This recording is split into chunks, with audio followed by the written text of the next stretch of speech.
Hepinizi sevgiyle, saygıyla selamlıyorum. Bu gece saat 04:17'de son bir asırda yaşadığımız 1939 Erzincan depreminden sonraki en büyük felaketle sarsıldık.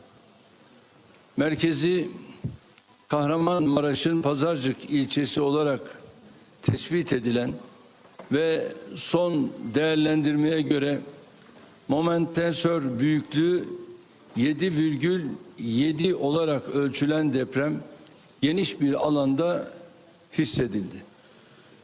Derinliği 7 kilometre olarak belirlenen depremde Kahramanmaraş'ın yanı sıra Hatay, Gaziantep, Kilis, Osmaniye, Malatya, Adıyaman, Diyarbakır, Şanlıurfa, Adana illerimizde yıkıma yol açtı. Deprem merkezine nispeten yakın diğer illerimizde de küçük hasarlar olmasına rağmen asıl yıkımın buralarda yaşandığı anlaşılıyor. Güney komşumuz Suriye'nin sınırlarımıza yakın şehirlerinde de ciddi yıkımlar yaşanmıştır. Devletimiz deprem anından itibaren tüm kurumlarıyla harekete geçmiştir. Valiliklerimiz kendi illerindeki tüm imkanları derhal seferber etmiştir.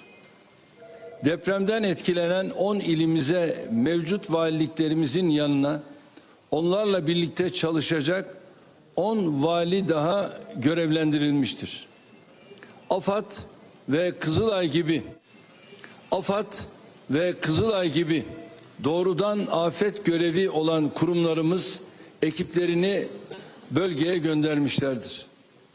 Türk Silahlı Kuvvetlerimiz ve belediyelerimiz başta olmak üzere afet çalışmaları konusunda altyapısı ve eğitimi olan birimlere sahip kurumlarımız göreve çağrılmıştır. Önceliğimizi arama kurtarma çalışmalarına verdik. Halihazırda 9.000 personel arama kurtarma çalışması yürütmekte. Deprem bölgesine dışarıdan ulaşanlarla bu sayı sürekli artmaktadır.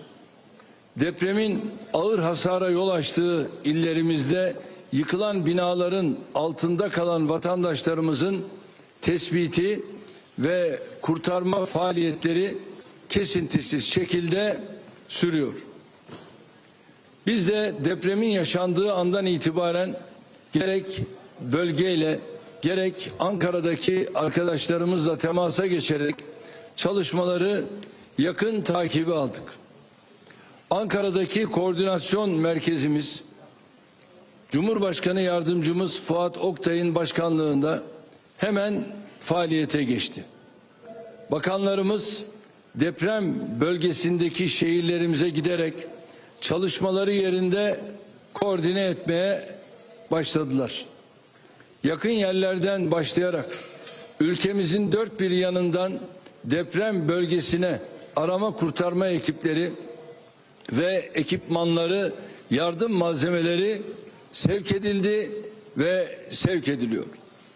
AFAD tarafından yapılan planlamaya göre yönlendirilen arama kurtarma ve yardım ekiplerine vatandaşlarımız da yardımcı oluyor. Mevsimin kış, havanın soğuk, depremin gecenin tam yarısı gerçekleşmiş olması işleri zorlaştırmakla birlikte herkes canla başla çalışarak olabilecek en hızlı refleksi vermiştir.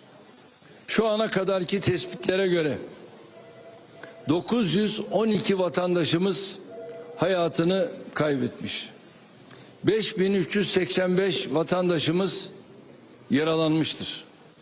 Enkaz altından kurtarılan kişi sayısı 2470'i bulmuştur.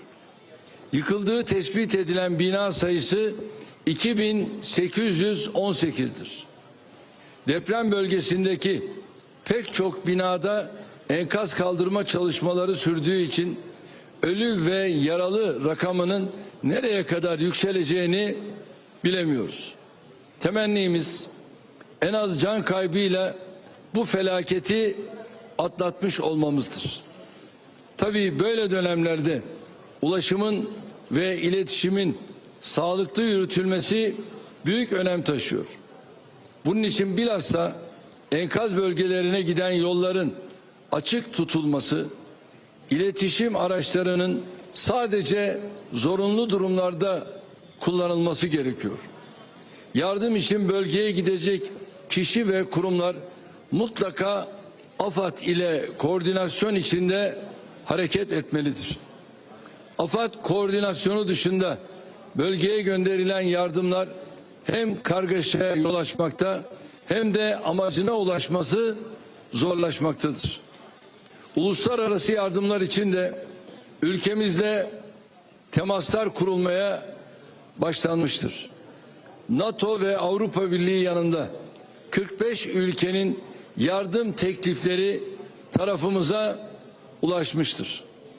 Bu büyük felakette hayatını kaybeden vatandaşlarımıza Allah'tan rahmet, yaralılarımıza acil şifalar diliyorum.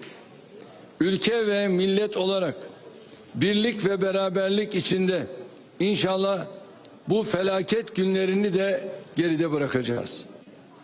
Gün 85 milyon tek yürek, tek bilek olma günüdür. Ülkemizdeki ve depremin hissedildiği tüm coğrafyalardaki kardeşlerimize geçmiş olsun dileklerimi iletiyorum. Rabbim ülkemizi ve tüm insanlığı bu tür afetlerden korusun diye dua ediyorum. Teşekkür ediyorum.